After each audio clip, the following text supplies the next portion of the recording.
नांदगाव तालुक्यातील नागापूर ग्रामपंचायतीचे लोकाभिमुख, विकासाभिमुख आणि पारदर्शक कारभार करणारे सरपंच राजू पवार यांना ग्रामविकास क्षेत्रातील उल्लेखनीय कार्याची दखल घेत प्रतिष्ठेचा लोकमत उत्कृष्ट सरपंच पुरस्कार प्रदान करून गौरवण्यात आला। गावाच्या सर्वांगीण विकासासाठी सातत्याने केलेले प्रयत्न, मूलभूत सुविधांचा विस्तार, स्वच्छता, पाणी पुरवठा, रस्ते, सार्वजनिक सुविधा तसेच शासनाच्या विविध योजनांची प्रभावी अंमलबजावणी करून ग्रामस्थांना विकासाच्या मुख्य प्रवाहात आणण्यासाठी राजू पवार यांनी केलेल्या कार्याची दखल घेत हा सन्मान जाहीर करण्यात आलाय। नागापूर गावाच्या विकासासाठी लोकसहभागावर भर देत ग्रामपंचायतीच्या माध्यमातून विविध विकास कामे राबवण्यात त्यांनी महत्त्वाची भूमिका बजावली आहे। ग्रामस्थांच्या समस्या तातडीने सोडविणे, पारदर्शक प्रशासन आणि गावांच्या प्रगतीसाठी सातत्याने केलेले प्रयत्न यामुळे त्यांनी ग्रामस्थांचा विश्वास संपादन केलाय। लोकमत उत्कृष्ट सरपंच पुरस्कार हा त्यांच्या कार्याचा गौरव असून हा सन्मान नागापूर ग्रामस्थांसाठी अभिमानाची बाब मानली जात आहे। या पुरस्काराबद्दल विविध क्षेत्रातील मान्यवर, ग्रामस्थ, सामाजिक कार्यकर्ते तसेच लोकप्रतिनिधींनी सरपंच राजू पवार यांचे अभिनंदन करून पुढील वाटचालीस शुभेच्छा दिल्या।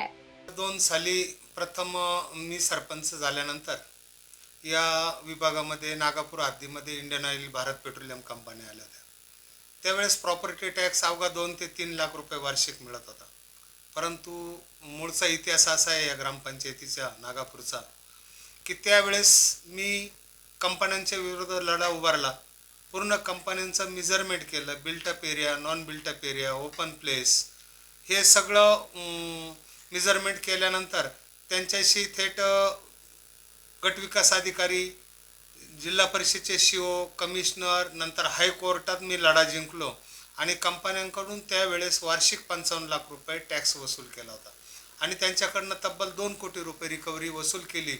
ते साधारणतः 2004 साल उजाडलं होतं आणि 2004 साली त्यावेळेस पैशाचा विनियोग असा केला की गावाच्या चारही बाजूला शौचालय उभारले आणि गाव हागंदरी मुक्त केलं।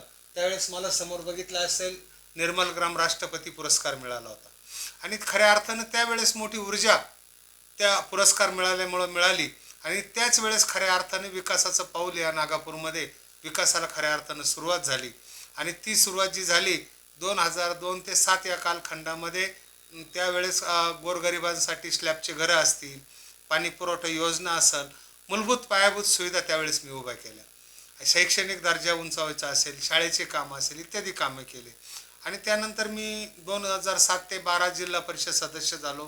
भालूर गटामध्ये विविध विकास कामे केले आणि भालूर गट जेव्हा 2 टर्मसाठी SC ST साठी राखीव झाला त्यानंतर प्रामुख्यानं 2023 साली परमेश्वराच्या आशीर्वादानं, नागापूर ग्रामस्थांच्या आशीर्वादानं मला पुन्हा गावात सरपंच होण्याची संधी मिळाली आणि पुन्हा तोच किस्सा मी गिरवला आणि कंपन्यांकडनं पुन्हा 20 वर्षानंतर, तब्बल 20 वर्षानंतर पुन्हा 55 लाखाचा 1 कोटी रुपये टॅक्स करून घेतला।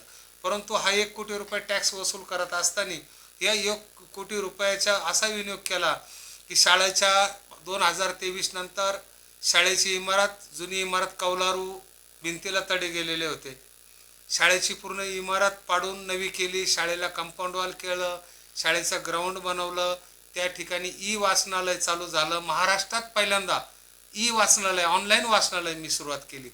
दररोज तिथं 15 ते 20 मुलं एनी टाईम तिथे अभ्यासासाठी बसतात। त्यानंतर व्यायामशाळा, 2 मजली इमारत, त्या ठिकाणी सामान आणलं। आत्ता जरी गेले व्यायामशाळेमध्ये 70-80 मुलं व्यायाम करत असतील।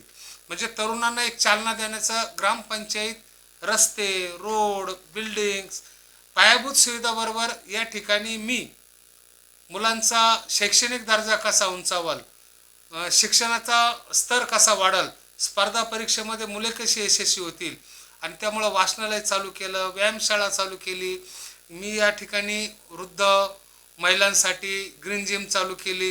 म्हणजे आपली पिढी सशक्त राहिली पाहिजे, अभ्यास केला पाहिजे, स्पर्धा परीक्षेत आले पाहिजे, शैक्षणिक दर्जा सुधारला पाहिजे आणि तरुण व्यसनापासून दूर झाले पाहिजे। या गोष्टीकडे सुद्धा मी या ठिकाणी लक्ष दिलेलं आहे।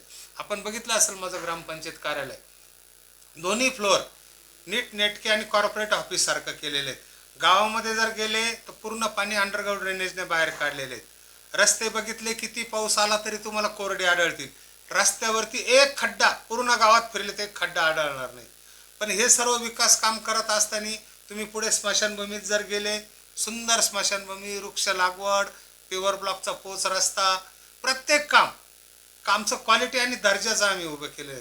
त्याचं कारण म्हणजे मी कन्स्ट्रक्शन व्यवसायामध्ये असल्यामुळं माझी मुलं असतील त्यांचं मला पाठबळ मिळतं, त्यांना कन्स्ट्रक्शन व्यवसायाची आयडिया आहेत, म्हणून आम्ही इंजिनिअरांचा या ठिकाणी सपोर्ट घेतला असेल.